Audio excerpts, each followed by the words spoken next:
Wow.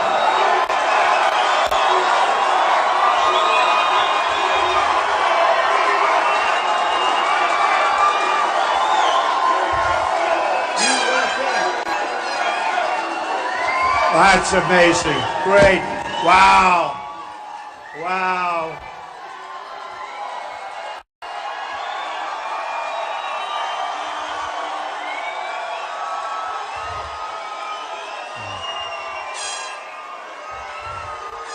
Beautiful. Thank you. Thank you. Man, this is something special. You know, I said to all of my managers, I just want to do it here. I said, you may not be able to get the cars here. I don't care. The place is 100% full. And I know a lot of you had to walk a long distance. To have you here is great. Thank you. Thank you. Unbelievable. You know, thank you. I want to start by thanking the fire department. They have a lot of people in here, I have to tell you. And I want to really thank the fire department and the police. And they're here someplace. Hey, fellas, come up here. Come up. Come up here. Come here. Get up here. These guys have been so incredible today with the traffic and everything. And I just want to thank our police department. They have been absolutely incredible. Look at these guys. Look at these guys.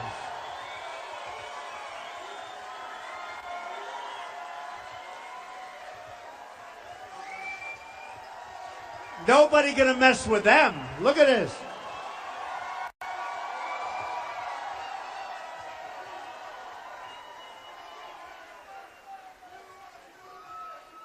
Thank you very much, fellas. They don't want to leave the stage. They'll never leave.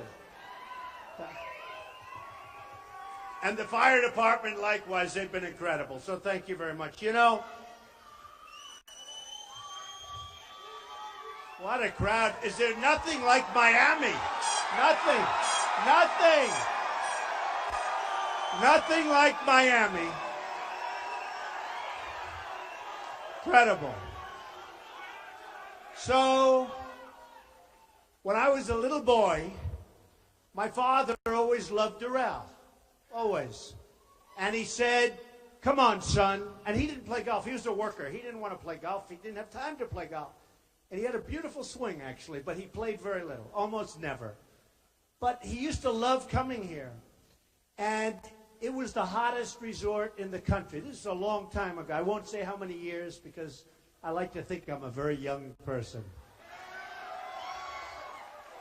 But a long time ago, at the beginning. And he would say, let's go, and would walk around. And who would have ever thought that someday I'd own this place, right? Who would ever thought it? Who would ever thought? But what happened is Doral is very interesting. It had 5 courses, almost 800 acres right smack in the middle of Miami. Incredible location. Right near the airport, you're 10 minutes away. And always did well. It was always one of the top places. And then, sadly, Wall Street got a hold of it. The original developer, boo, boo, boo, boo. Oh, they're going to pay tax. Don't worry about it. They're friends of mine, but they'll pay. They're going to pay. Don't worry. But you know, what happened is it became a money thing. And it was like playing cards, bing, bing, bing, and they traded. Every year and every 3 years, somebody would make a lot of money. It was like musical chairs, like this.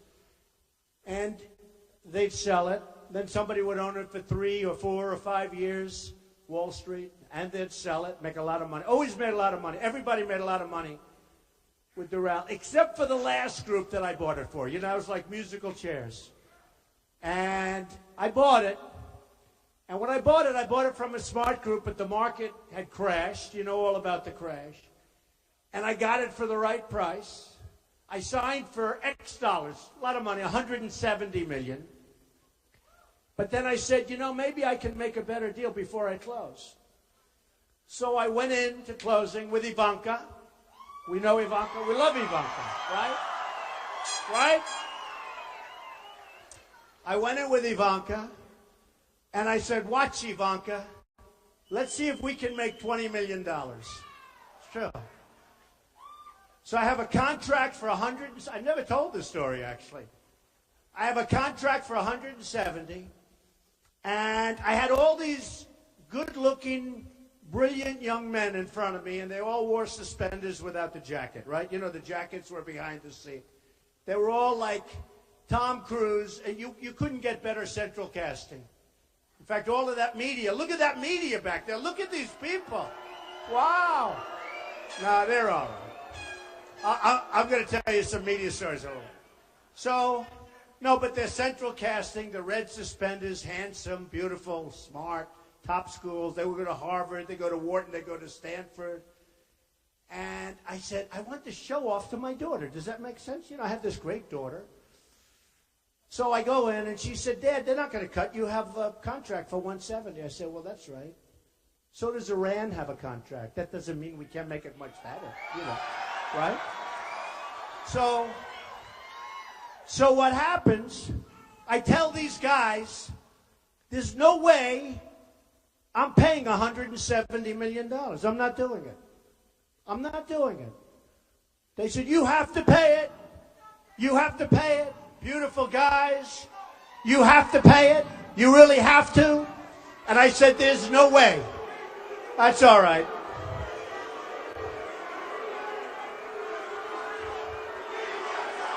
USA. USA.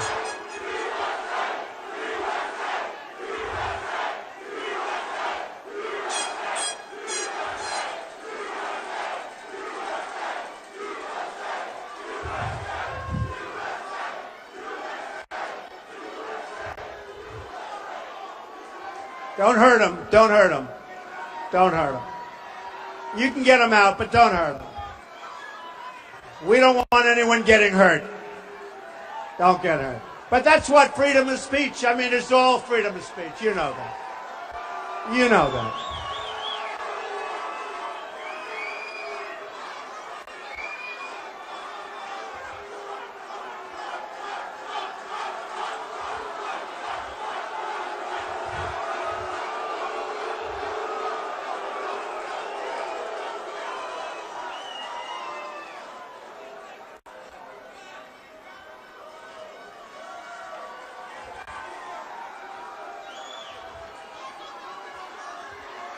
Great. Great life. It's a great life. It's a great life. That's all right. That's what the country's all about. I mean, we got to be able to speak, and every once in a while be a little bit disrupted, but it doesn't take long. It doesn't take long. So, let me just finish the story. Thank you. Too bad we had to throw them out, but sometimes you have to throw people out, right? You have to do it. You have to do it.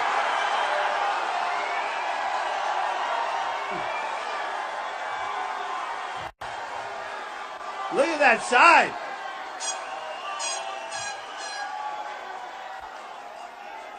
Look at the size of that sign. Can you believe that? Wow. Thank you. Beautiful.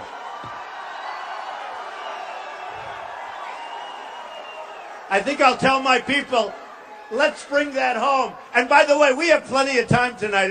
I'm here all night. You know, tomorrow night we're in Jacksonville, Florida. We have at least 15,000 people, probably 20,000 people tomorrow night. So it's going to be great. Because there's things happening. So anyway, let me tell you, because it has to do with the country. So I go into the room, I say, fellas, the contract is not right. This place is in much worse shape than you told me. I've gone all over. You have to have it signed first before you can do this.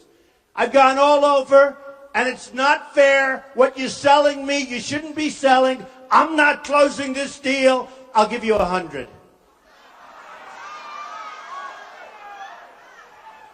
Remember, I want to impress my daughter.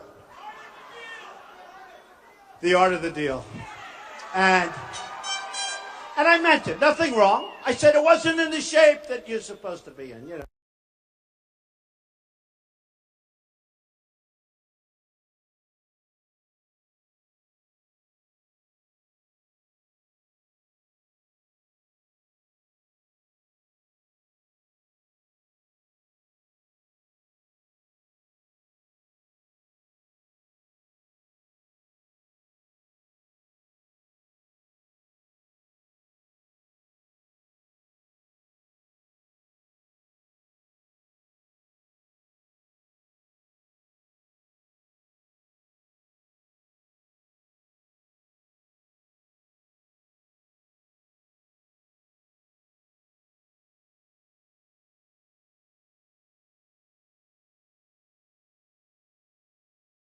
Legendary place. And the decision was, do we fix it? Do we fix it?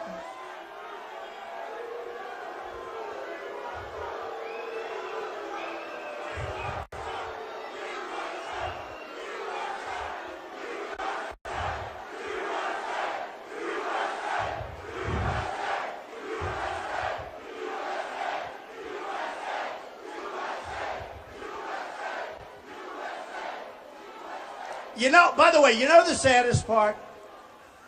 You have people like that. There's a total of probably 3 over there and 5 over there. And they'll be the story tomorrow, not the thousands of people that love our country. Amazing. It's amazing. No. The sad part, I had an incident like this 2 weeks ago. We had 9,000 people in an arena. And we had 5 people protesting. They became the story. It's too bad. All right, they're gone. You know, we'll have little pockets. But it is a shame. I mean, it just shows. So we have thousands of people, and you'll have 3 or 4 people protest, and tomorrow morning, protesters at Trump. It's one of those. So then I had a decision to make. And the decision was, do we give it the B job, the C job, the A job? What do we do? And we gave it the A+ job. And we built something that we love. We built something that we love. Really love. And what happened, I'll let them get out. Go ahead, get them out.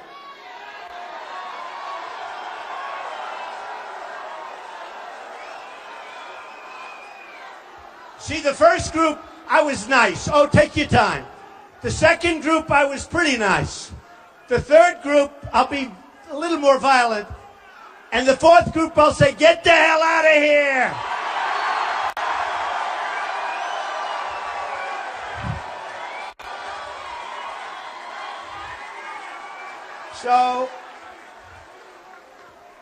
So I had to make a decision. What do we do with Doral? Do we give it the really best job and basically rip it down and build a new magnificent place? Because it was really old, really tired. The bones were tired, the whole place. You people know, a lot of you are from the area. And I said, we got to do it right. We got to do it right. And we basically, as you know, new clubhouses, this room new. This room is one of the great ballrooms. We have 5 ballrooms. We have 700 rooms. We have the golf courses are world class. And we wanted to do it right. And a man just came up to me outside. He hadn't been here in 25 years. And it was very interesting. I won't say he was an older fellow, but he was an older fellow. And he said, you know, Mr. Trump, this place is magnificent. And by the way, David Fader, wherever the hell you are, David, where are you, David? David Fader is our president and general manager. He has done some incredible job. And this is now the hottest resort of its kind anywhere in the United States. It's bringing tremendous business to the Miami area and the Doral area. And it's become the hottest place, so it's really good. In fact, the PGA Tour just gave us a 10-year extension on the tournament, which they never do. So that's how good it is. They never do that. So it's become a really, really successful place. But this gentleman came up to me, and he said, and it was so simple, and yet it was so beautiful. He said, Mr. Trump, I haven't been back here in 25 years. It was in very, very bad shape. I actually bought it out of bankruptcies from some people that I know very well that are killers, but they didn't really know what they were doing in this case.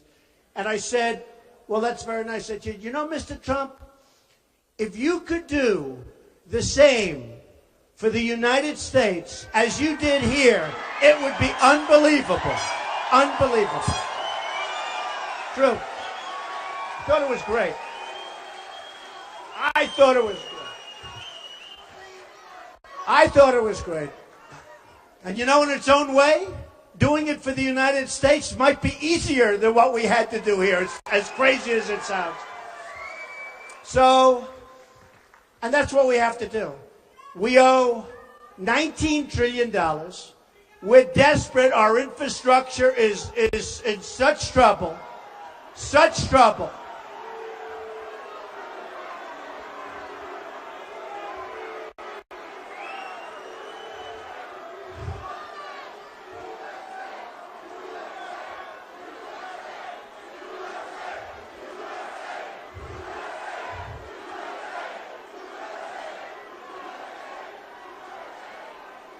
Hey,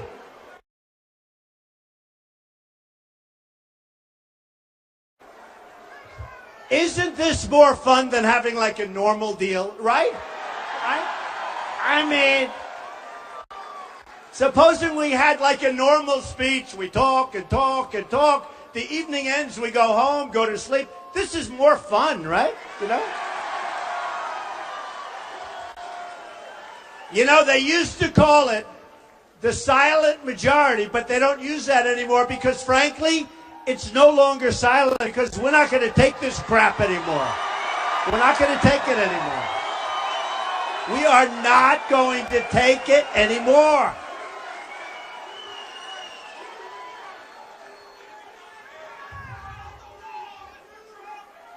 So, it is true. You know, for years, you haven't heard that term silent majority. I don't know, it was a long time ago, and people thought it was politically incorrect. And I started using it, but then I started realizing, honestly, it's not silent. There's nothing silent. Everywhere I go, we have the biggest crowds. I mean, we left Oklahoma, 20,000. Dallas, Texas, Mark Cuban's arena, where the Mavericks play. We had 20,000. Mobile, Alabama, 35,000. I go to Iowa. I go to New Hampshire. No matter where, South Carolina, unbelievable crowds all over. And there's love in the room. There's just love in the room. It's incredible. It's incredible. And you know, and there's nothing silent about it. We're sick and tired of incompetent people running our government.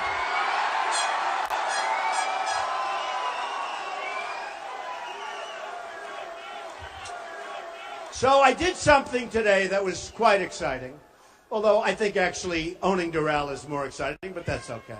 But I did something today that was interesting, and it got a lot of press. I see it's got a lot of press.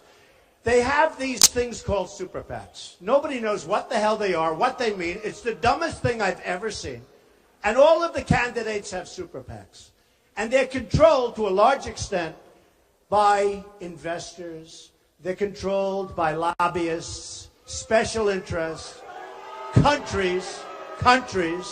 You know, when you wonder why our politicians make such bad deals with foreign countries and with other deals, it's because they're totally controlled by people that benefit even if our country doesn't benefit. It's true. It's true. And the super PACs are a disaster. You have Jeb Bush. Did anybody ever hear of Jeb Bush? Jeb.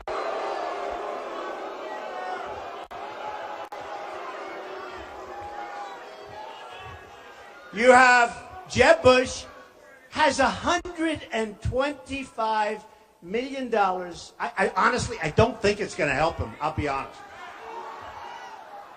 If it helps him, then I can't figure the whole deal out. Hey, look, I used to be one of those guys that would, like, give a lot of money. I know the lobbyists. And, you know, when they come up to me and say, we want to give you money, when you go to number one, everybody wants to give you money. It's incredible. But they don't care so much about anything other than the companies they represent. They don't care so much, and some do, but most don't. They want influence. They want power. They want to take these people like little puppets, and they want to say, you do as I told you because I gave you $5 million and you better do it. Well, nobody's giving me anything, okay? Anything. Nothing.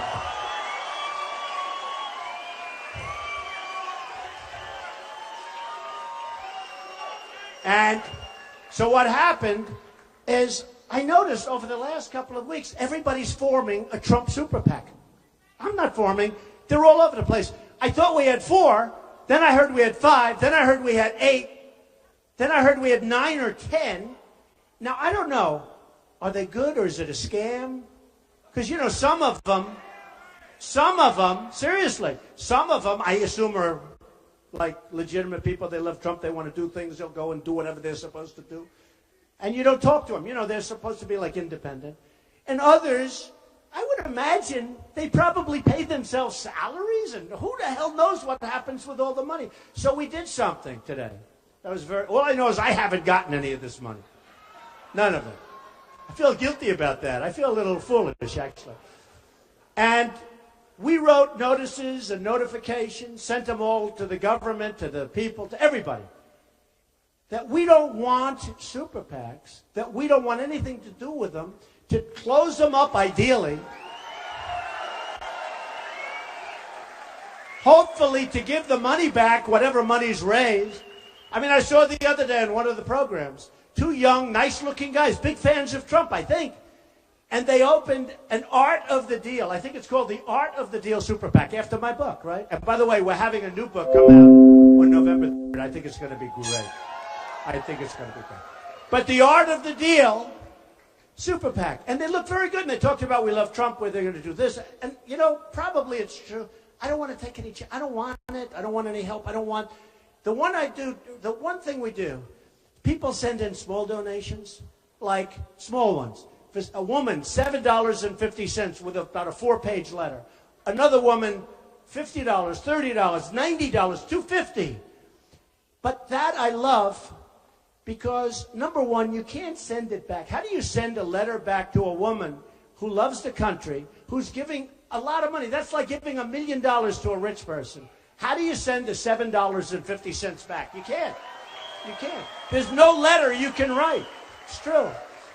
There's no letter that you can write to that woman to say, we don't want your money, okay?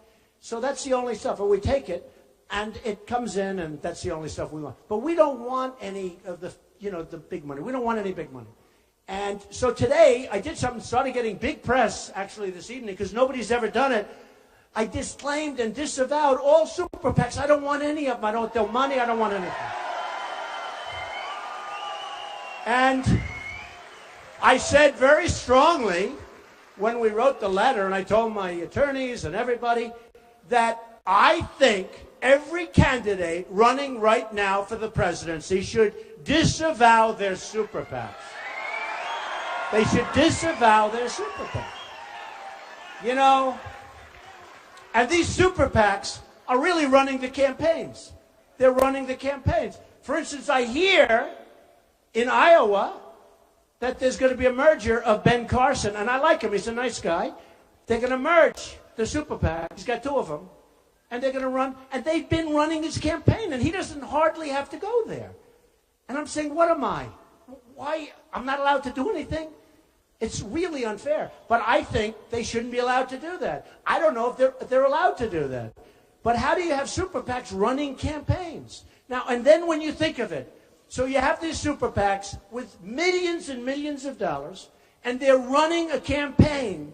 Do you think those people that are running those super PACs, and those people that are giving tremendous money to the super PACs, do you think they control those candidates 100%? The answer is yes. Yes. And I don't want any confusion. And I said it. I don't want any confusion. People were calling, well, you have all these super PACs. Therefore, I said, I don't even know who these people are. So here's what's happening. All candidates disavow your super PACs. Run for office and be proud. But disavow your super PACs. Drop them. Drop them. And ideally, give the money back to the people that put it up there. That's what you should do. So we'll see what happens. We'll see what happens. But to me, it's very important. This super PAC thing is a terrible thing that's happening in this country. It's a terrible, terrible thing. And it's controlling our politicians. They're puppets. It's controlling our politicians. I mean, Bush had somebody the other day going to Berlin, Germany, to pick up money. Berlin, Germany. What do you think Germany gets out of that one? Okay? Other people have tremendous amounts of money put up, and we can't have it anymore. We have to bring honesty back to politics, folks. Got to do it. Got to do it.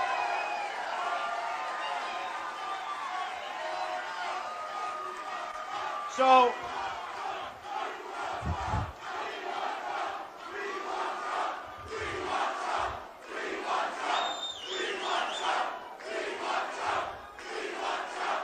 thank you. Thank you. Thank you. So a very interesting thing happened. Very sad today. Very, very sad. Because you know the press is very dishonest, right? We know. Not all of them. Not all of them. But we have them all back there. Look at those cameras. Look at those suckers. Boy, they are all covering.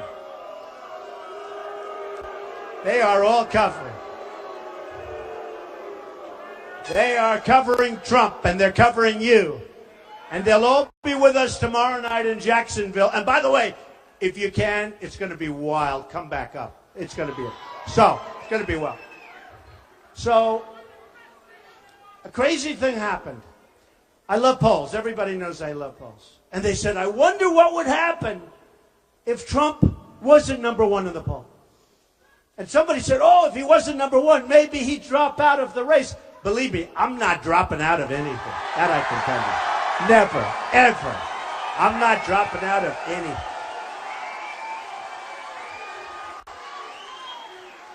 So, poll came out, big one, ABC Washington Post, that has been killing everybody. It's a national poll. That was on Friday. We're killing 32. Think of it. 32. You notice every week I started at 3. First, well, that was slightly before I ran, but because nobody thought I was going to run. Nobody thought I was going to run. You know, they all said, he's never going to run. If he runs, it doesn't matter. What does he know about politics, right? I've only dealt in politics all my life, that's all. But, so it started at 3, it went to 8, went to 12, went to 16, went to... Now, as of Friday, nationally, 32, and then another one came out. Another one came out last week. Reuters, listen to this one, 33 to 15. 15. 15 is Ben Carson. He's in second place. But they kept saying, oh, if Trump ever loses, because you know what? I mean, I'm getting spoiled. From the time I ran and from the time I went up, when I was at 12, they said, all right, he's peaked. He's peaked. You know, you're hearing the same crap, right? Then it goes to 16, 17 the next week. Well, that's his plateau. He's plateaued. The word plateau, they love that word. So he's plateaued. Then the next week it went to 21. Well, that's it. That's it. By the way, 21's not bad when you have 17 people, right? 21. You know, if I'm a card player, I will rest on 21 with 17 people. I'm not losing. So I was number 1 at 21.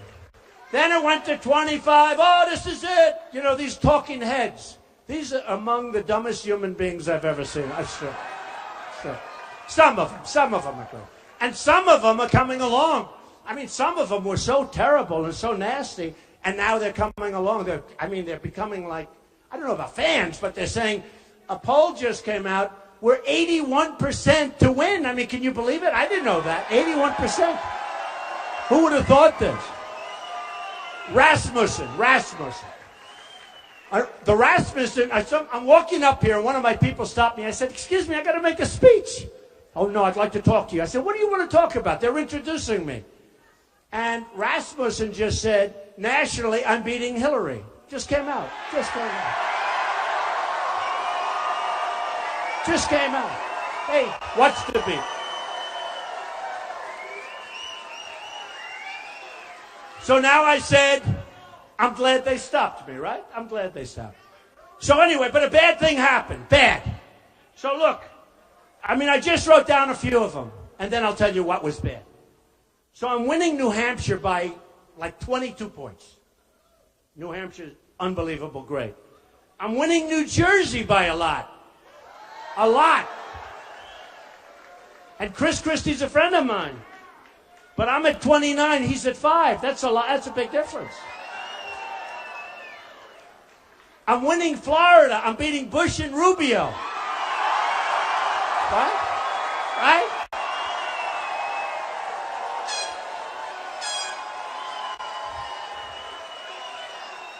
I'm winning Nevada by a fortune, but here's what I like the best. Nevada, tremendous Hispanic population. I'm winning with the Hispanics.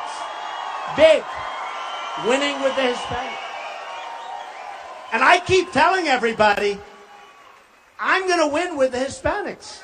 I say to everybody. I love the Hispanics.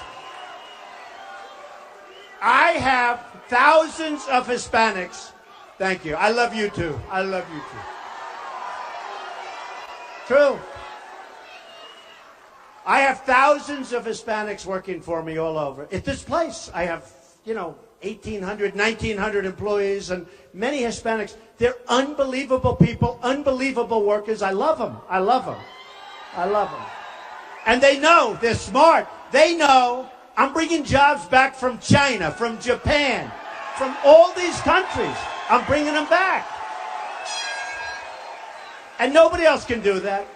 I know the people I'm running against, including Hillary. No, they can't do that. They can't do that. They can't do that. I mean, honestly, Ben Carson cannot do that, folks. I hate to tell you. Cannot do it. Can't do it. They're not going to do it. So here's the story. So winning in Florida, winning in Texas, okay? Winning in Texas, big. Winning in South Carolina, winning in North Carolina. Winning in Ohio against Kasich, which is interesting. And he's a good man. He's a good man, but I'm winning in Ohio against Kasich.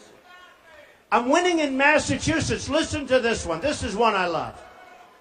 Maybe, I don't even know why. Massachusetts. I'm at 48. 48. 48. And second place is 12. Boy, I'm going to have to do a really, really bad crash to blow that one. So, what happens? Let me give you the bad news, right? And this has been going on now for 100 days. Did you they were celebrating on television. 100 days on the top of every poll. Think of it.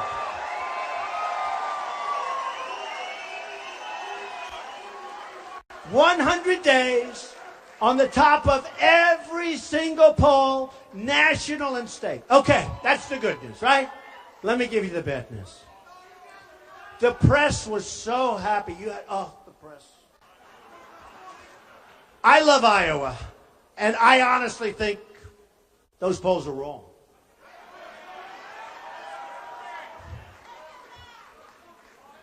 I'm Presbyterian. I'm a great Christian. True.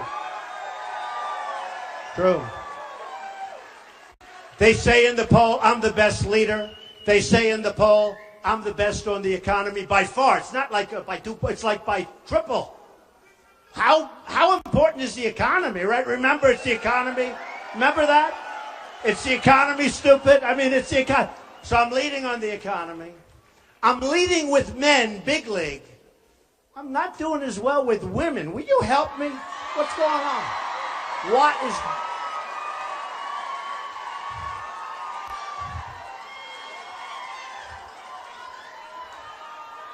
Which I don't... Look, nobody respects women more than me. Greatest person ever was my mother, believe me.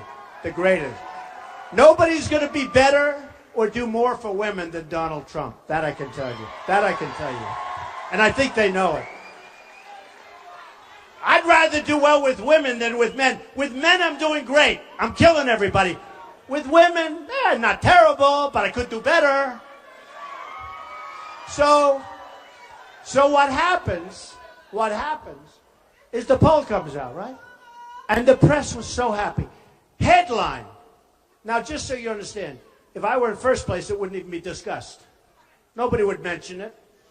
But here it is all day long. Oh, my head. I turn on the television. Headline. Bigger than Hillary's talk yesterday on Benghazi.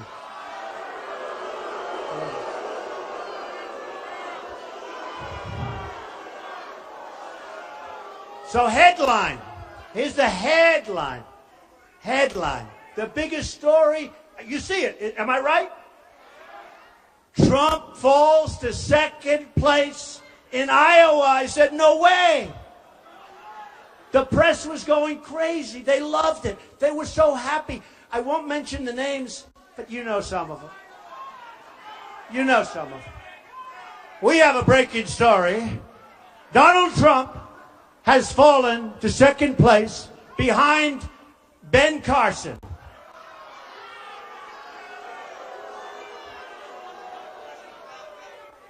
We informed Ben, but he was sleeping. No. Donald Trump has fallen to second place. You know, it's funny. You got all these guys. 2 people dropped out, right? Perry, you know about that. And you know the governor of Wisconsin, very nice guy, right? Walker. They both dropped out. They became so vicious to me. Perry, he was such a nice guy, like 2 months ago. He couldn't have been nice. He went to Washington to make a speech about me. It was so vicious that those that loved me started crying. Maybe not. No, it was vicious. It sent then, and we had so many. You had Lindsey Graham.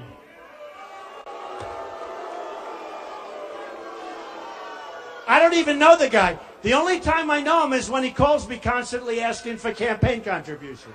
It's true. He became so vicious and violent. I mean, and every time they get more and more vicious and violent, they go down, down, down. In fact, Lindsey Graham was at 5, and he hit me as hard as you can be hit. He said, I don't know anything about the military. What do I know about foreign affairs? Except one thing. I wrote a book in 2000, right? And Joe Scarborough yesterday covered it. I wrote a book in 2000 before the World Trade Center came down. And I said that there's going to be a big attack in this country.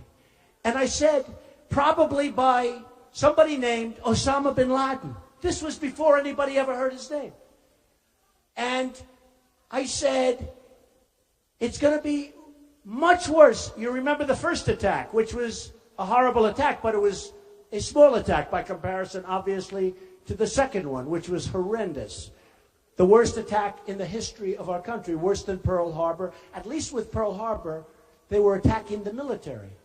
They weren't attacking innocent civilians, of which many thousands died, and are still living in pain and suffering. Not to mention the fire departments, the police departments, and all the guys that had to breathe that air for long periods of time. So, thank you. So I have it in the book. Watch Osama bin Laden. And Scarborough goes, whoa, when was that book written? Before the World Trade Center. Whoa. And he's a good guy. He was like, he couldn't believe it. And I don't get any credit. They don't give me any credit for it. And then I have Jeb Bush saying, what does Donald Trump know about the military? Or about... I'm like a smart guy. You know, I'm really smart. But it's amazing. People are talking about it. They should talk about it more, because if you read the book, it says Osama bin Laden, the guy. And the reason was he was a terrorist that was getting a lot of notoriety. He made very vicious statements toward our country. And I said, you better watch that guy. And what happened? I think it was 19 months after that, he came back and knocked down and attacked viciously with the lives of the World Trade Center. So, in the debate, which every poll said I won, by the way, but these are minor details, forget it. The second debate and the first debate. Drudge, Time Magazine, Slate, everybody, every single poll, online polls, they all say, and believe me, I'm not calling up hundreds of thousands of people, I can tell you. But Jeb said, my brother left us safe. And I'm okay with it. But then I said to him, what about the World Trade Center? The biggest attack ever. They should have known about it, and they could have known about it. And I'm not blaming George Bush. I'm not blaming anybody. I could also blame Clinton, right? No. Because in all fairness to Bush, he was only president for about 9 months, in all fairness. And Bill Clinton gave a speech, and he knew Osama bin Laden just like I did. And he gave a speech talking about Osama bin Laden. So we can blame Bush. We can blame everybody. I will say this. You know the expression, the buck stops here. Your president, the buck stops here. That's the way it is. And it's one of the reasons that I say, and I mean this so strongly, we owe a lot of money, 19 trillion, I told you. But we've got to build up our military so big, so strong, so powerful. Got to do it. We've got to do it. We got to do it. So powerful that nobody is going to mess with us. Nobody. I don't want to use it. I don't want to use it. Nobody is going to mess. You know, we're working on an airplane right now. I don't know if you've been reading about it. Billions and billions of dollars for one plane. And the test pilots, did you read this story? I love the test pilots. These are great guys. These are seriously good flyers. Do we agree? And they came out of the plane, billions of dollars, and they say, this thing doesn't hold a candle to the old one that we used to fly. It doesn't maneuver as well, doesn't work. We're talking billions and billions. What are we doing, folks? What are we doing? What are we doing? What are we doing? So we need a special leader. We need a special leader.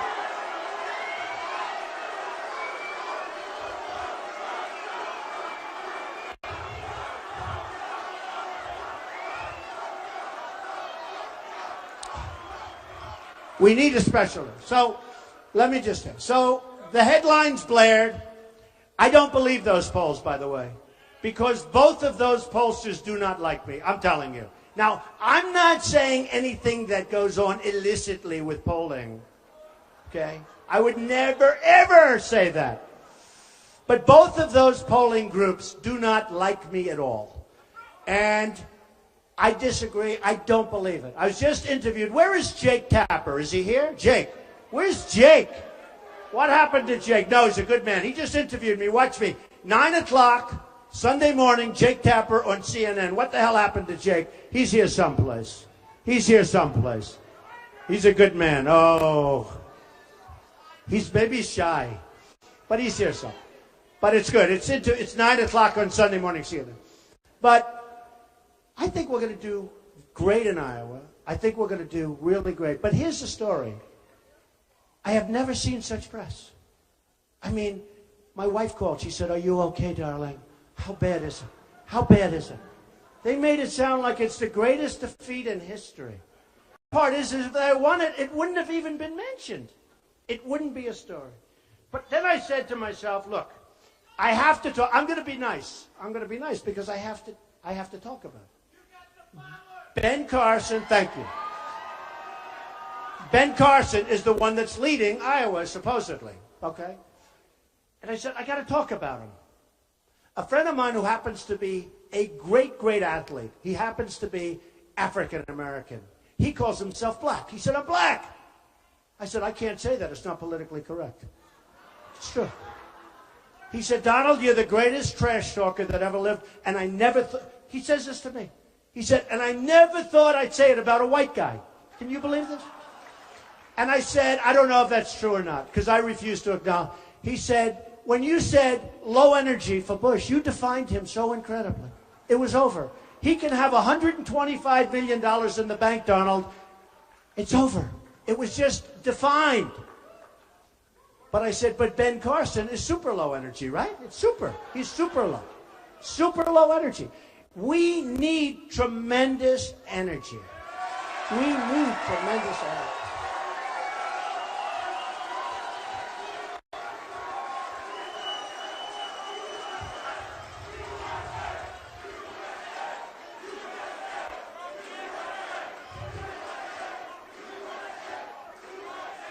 We need energy. So, Hillary Clinton the other day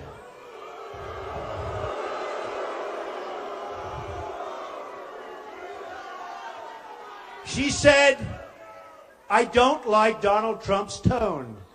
I don't like his tone. Tone. Can you imagine my tone?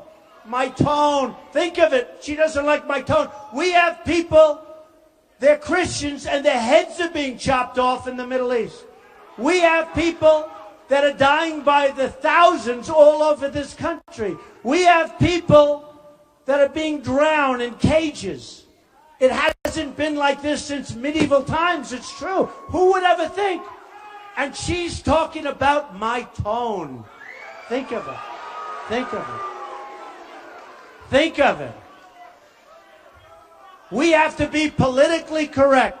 So they can chop off the heads of an American Christian, and we can't waterboard. It's not fair. No, it's not fair. No, think of it. Think of how crazy and how lopsided our country has become.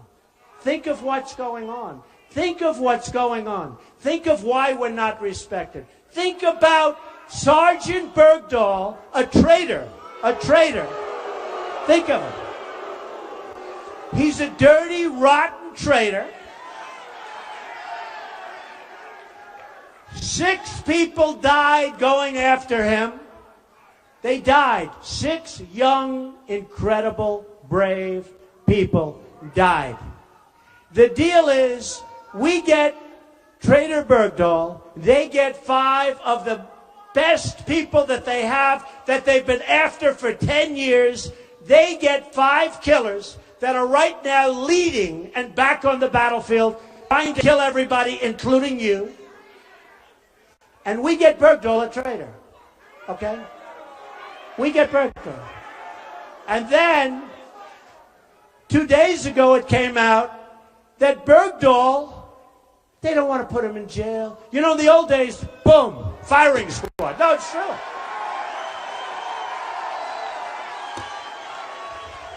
I love the Second Amendment. I love the Second Amendment.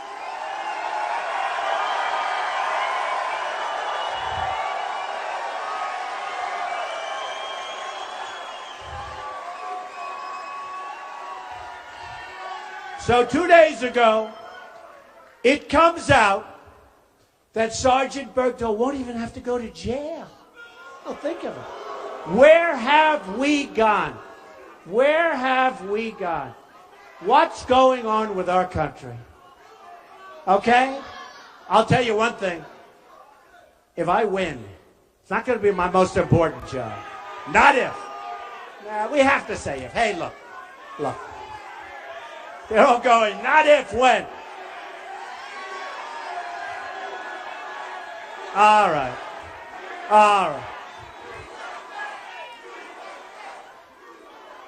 Okay, I have a, you know what? The word should be if, but you know what? They're going crazy up here. They're saying when. So when? Okay, when? When? And I hope so, because I'll tell you, we can make our country so great again. Can make it so great again. But I promise you, we will be reopening that Bergdahl disaster. We will be reopening it. It's going to be a lot of things are going to be reopened. There are a lot of things going to be reopened. You're going to have a lot of things reopened. So I went to my people, and just like Doral, I got it for $170. Everyone thinks it's done. I say, let's make it $150. They say, how can you do that? You signed a contract. I did, but the place, just like that, we have deals with China that are done. Somebody said, well, they're signed. I said, that's okay. They violated every deal we ever made. No, they violated. That means they're in default.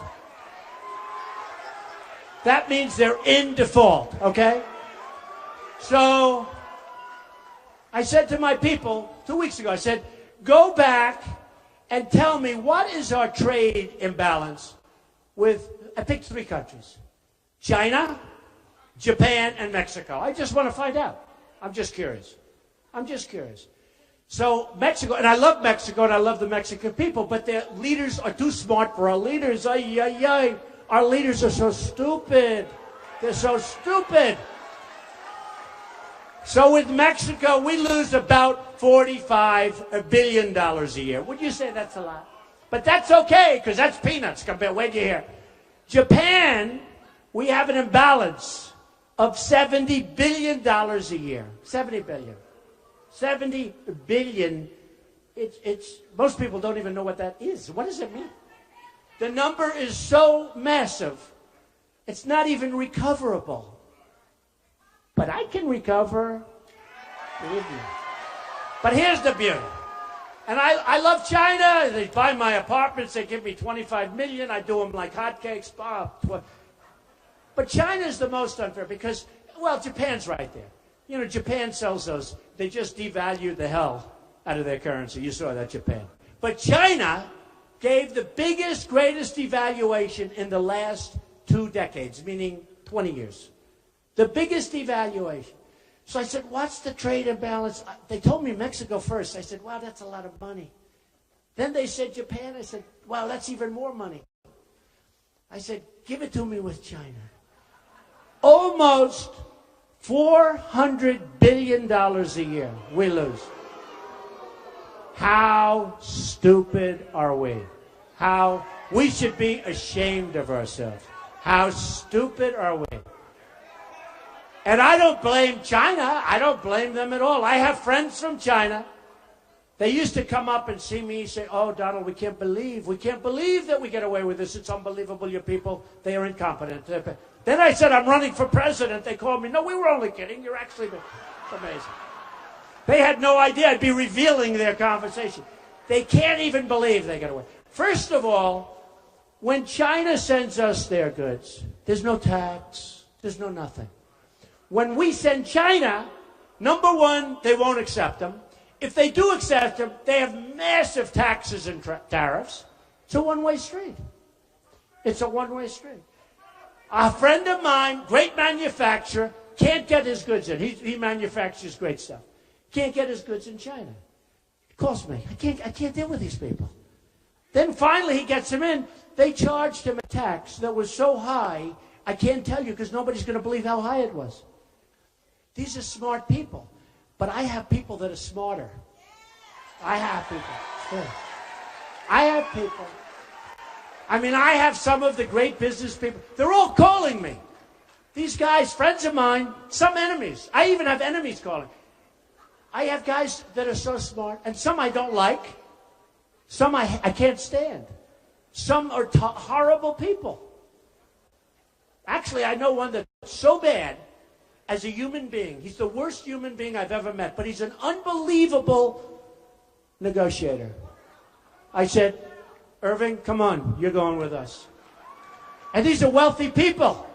These are really wealthy people. And they're all calling me. They all want to get involved. I have a great guy, really great businessman, great everything. Carl Icahn. He called, I want to get involved, I want to help. He doesn't want money. He doesn't want a salary. You know, all these people representing us, they want salary. They give $2,000 to somebody, and now they're supposed to be paid for the next 8 years by some stupid politician. Okay? No. Carl Icahn wants to represent the country for nothing.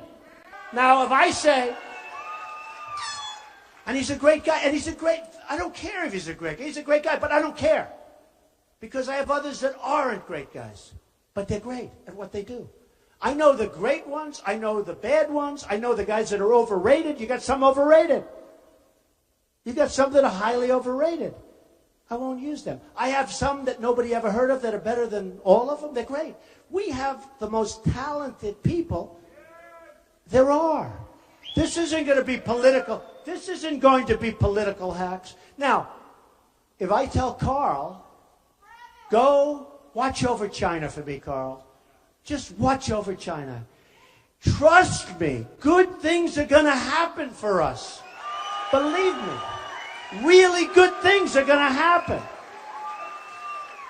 I mean, we have a thing right now going on. It's called corporate inversion. Nobody knows what it is, but companies have trillions of dollars in other countries. And we can't get it back into this country. You know that, right? You've been hearing about it. Trillions. They know the number is $2.5 trillion. I say it's much higher than that. Nobody really knows. I think it's right. So at least $2.5 trillion is offshore, all these different countries. And what we're doing is our companies are going to, and they've already started, leaving the United States and moving to those other countries to get their money. Well, but you can't blame them. to get their money and to get lower taxes. So I came up with a tax plan that cuts taxes way down for corporations, for the middle income people,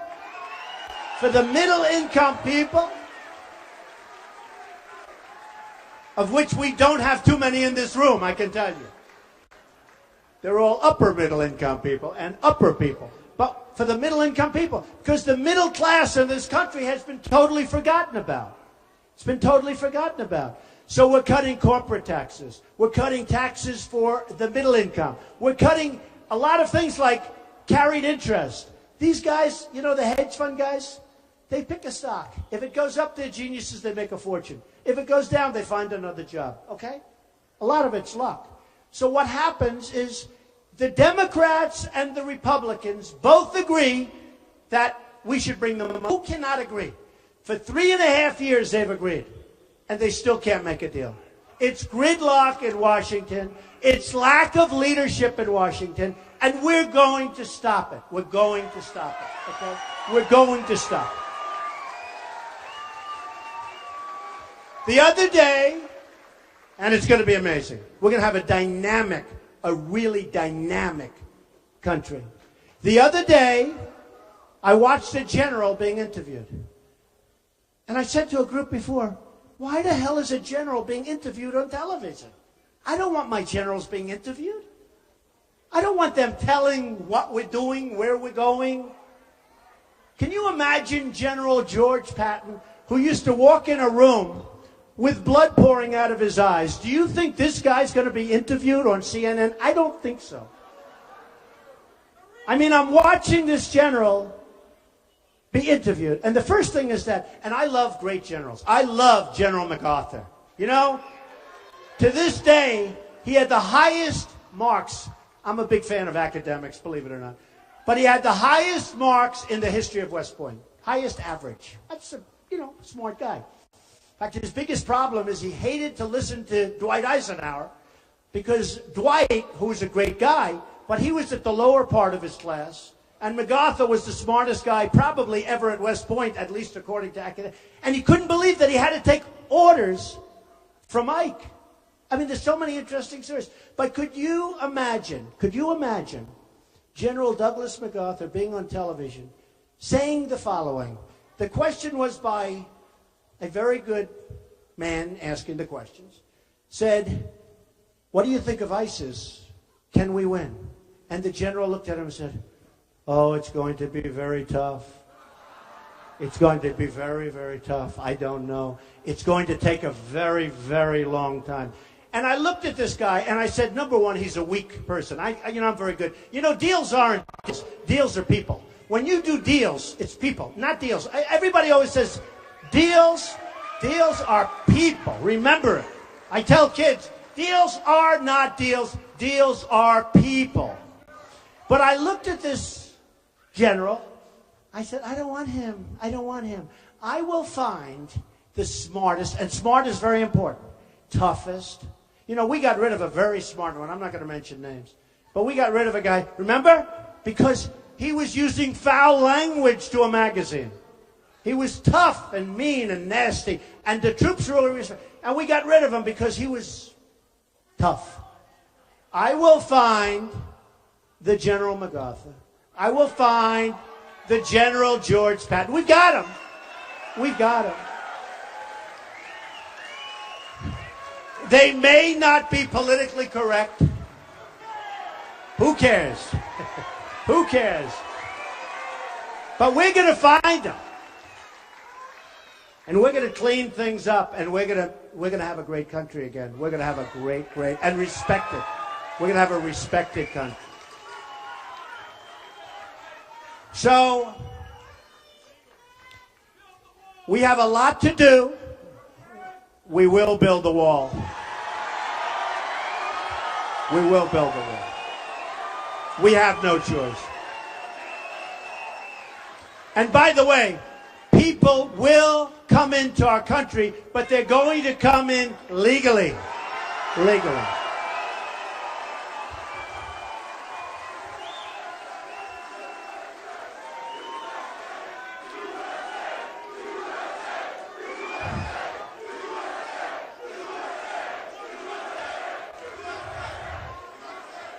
You know, I appreciate whoever the hell yelled out, "Will you build a wall?" Because to be honest, in this group, I wasn't so sure I should be talking about walls. Does that make sense? See, tomorrow in Jacksonville, I can talk about walls, believe me. But in this one, I was a little hesitant to talk about it. Thank you. Thank you.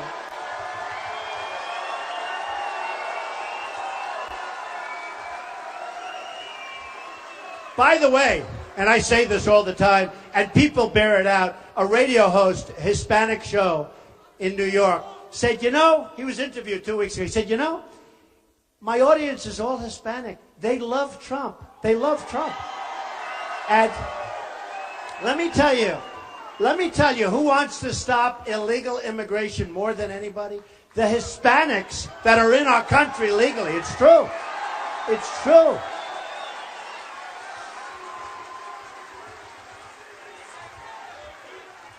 So, just to finish up, our country doesn't win anymore. You know that, right? Am I right? We don't win. When was the last time we had victory? We lose with China on trade. We lose with ISIS. We lose with Iraq. We don't know what we're doing. Iran just made the single greatest contract I have ever seen anybody make. We were represented by a man that should be ashamed of himself.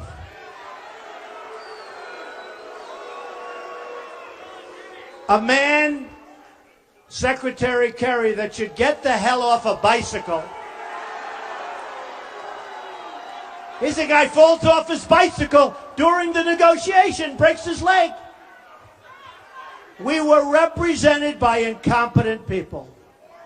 And it's not going to happen anymore, folks. It's not going to happen anymore.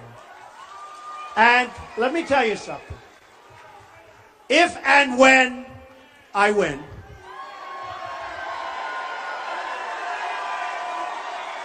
I'm not...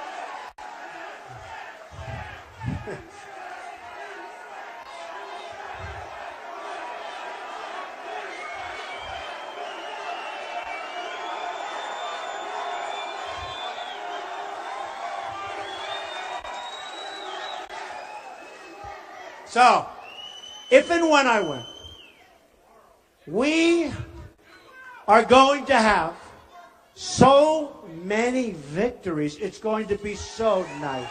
It's going to be so nice. We're going to win on trade. We're going to win at everything. We're going to terminate Obamacare. We're going to terminate it. It's going to be terminated. It's going to be replaced with something much better and much less expensive for you and for the country. Let me tell you, Obamacare was a dream for the insurance companies. They've made a fortune with Obamacare. They've made a fortune. And your premiums are up 40%, 50%, 55%. Your deductibles are through the roof. You'll never even be able to use it. It is so bad. We're going to repeal it and replace it with something great. Great.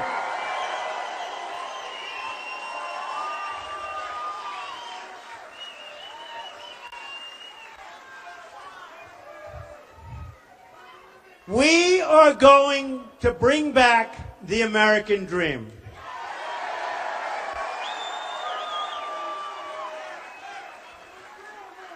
And